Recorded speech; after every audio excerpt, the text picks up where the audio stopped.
अस्सलाम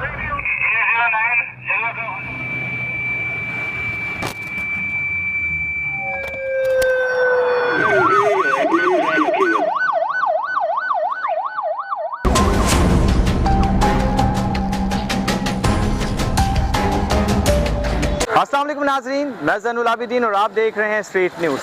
जी नाज़रीन, कराची शहर रोशनियों का शहर हुआ करता था। आज हम अगर बात करें कराची शहर की, तारीखी में डूब चुका है।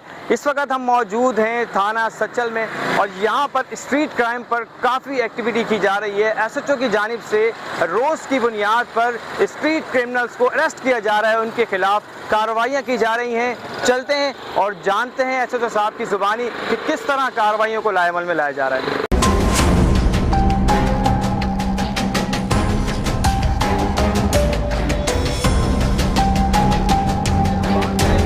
स्ट्रीट क्राइम की और थाना सच्चल में मौजूद एसएचओ साहब से कि स्ट्रीट क्राइम में किस तरह वर्क कर रहे हैं, क्योंकि अवाम जो है अपने जान और कीमती माल से महरूम हो रही है। अस्सलाम वालेकुम सर। वालेकुम अस्सलाम। सर कैसे हैं आप? अल्हम्दुलिल्लाह। सर बात करेंगे स्ट्रीट क्राइम की। कराची शहर में स्ट्रीट क्राइम बढ़ते से बढ़ते जा रहा है, सर क्या कहेंगे इस हवाले से? स्ट्रीट क्राइम देखिए एक ऐसा मौजू है और एक ऐसा एलिमेंट है जो कराची शहर में है, जिसका ग्राफ कभी ऊपर और कभी नीचे होता रहता है। और सबसे ज़्यादा हमारे सीनियर्स कमांड की और हम सब की ये कोशिश है कि स्ट्रीट क्राइम पर काबू पाया जाए और उन क्रिमिनल्स के ख़िलाफ़ जिस तरह के क्राइम में इन्वॉल्व हो सख्त क्रैक डाउन किया जाए। तो इसके लिए बाकायदा हमारी मोटरसाइकिल पेट्रोलिंग है, हमने डिकॉय भी लगाया है। आप देखते हैं रोज़ाना की तादाद में तकरीबन साइड सुपर हाईवे, सोराब गोट, मुबीना टाउन और हमारा जो सच्चल का एरिया है, तो इसमें पुलिस इनकाउंटर्स भी होते हैं। लास्ट आपने देखा हमारे 3 जवान यही लोगों को तहफ़्फ़ुज़ देने के लिए जो रोडों पे पेट्रोल करते हैं ज़ख्मी हुए। और कल हमारा एक पुलिस इनकाउंटर हुआ, इससे 1-2 दिन पहले पुलिस इनकाउंटर में एक डाकू हलाक हुआ। इससे पहले साइड सुपर हाईवे में पुलिस इनकाउंटर हुए, इसमें डाकू मारे गए। तो हम तो इसको एक ऐसा एक चीज़ के ऊपर काम कर रहे हैं कि इस तरह की कोई स्ट्रेटजी अपनाई जाए कि जो हाईवे पे और दीगर जो हमारा एरिया है उसको हम स्ट्रीट क्राइम से पार कर सकें। सर बिल्कुल खराज तहसीन पेश करते हैं। इस तरह मुकाबले हम भी देख रहे होते हैं कि मुकाबले कर रहे होते हैं और काफ़ी मुलजमान को अरेस्ट करके उनके खिलाफ एफआईआर भी की जा रही होती हैं। सर अवाम को थाने तक आने में, थाने की रसाई मिलने में कुछ हिचकिचाहट, कुछ डर होता है। सर अवाम के लिए कुछ इस तरह कुछ मैसेज देना चाहेंगे?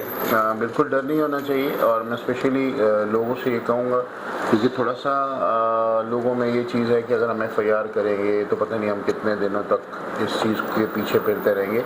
ऐसा हरगिज़ नहीं है। जो लोग इस चीज़ से, इस स्ट्रीट क्राइम से मुतासिर होते हैं, क्रिमिनल्स पकड़े जाते हैं, तो मेरी आप के तवज्जुह से पब्लिक से, हमारी आवाम से गुजारिश है कि वो इसकी एफआईआर करवाएं और आपके साथ जो भी इंसिडेंट होता है लाजमी उसकी एफआईआर करवाएं। उनको एफआईआर में किसी जगह कोई प्रॉब्लम नहीं होगी। पुलिस में अभी हमारे थानों में बिल्कुल फ्री रजिस्ट्रेशन है एफआईआर की। आपके साथ कोई भी इंसिडेंट होता है, देखिए जब तक आप एफआईआर नहीं करेंगे तो जो क्रिमिनल अरेस्ट होता है वो कैसे फिर उस केस में गिरफ्तार होता है। तो हमारी आवाम की कोशिश ये होती है कि अगर उनके साथ कोई वारदात होती है और क्रिमिनल पकड़ा जाता है तो वो कहते हैं कि नहीं बस हमें हमारा सामान वापस कर दें, आप केस को पुलिस को डील करें। तो अगर पब्लिक उनके खिलाफ एफआईआर करेगी, उनके खिलाफ कोर्टों में जाएगी, तो अदालतें कभी भी मुलजमान को इस तरह नहीं छोड़ती। तो मेरी उनसे गुजारिश है कि वो उसके पुलिस का साथ दें और फ्रीक्वेंटली थाने में आए। कोई ऐसा प्रॉब्लम नहीं है, यहाँ पर लोग आते हैं, उनकी जायज़ मदद की जाती है और हम बैठे ही तो पब्लिक के लिए, पब्लिक के सर्वेंट है, तो उनकी लाज़मी बात है, उनका काम करेंगे। हाँ जी, बहुत शुक्रिया जी। नाज़रीन, देखा आपने कि थाना सच्चल के एसएचओ साहब ने खुद बताया कि आवाम को डरने की कोई ज़रूरत नहीं है। हर वक्त पुलिस एहलकार आपकी मदद के लिए शाना बशाना खड़े हैं। कैमरामैन अली के साथ ज़ैनुल आबिदीन, स्ट्रीट न्यूज़, कराची।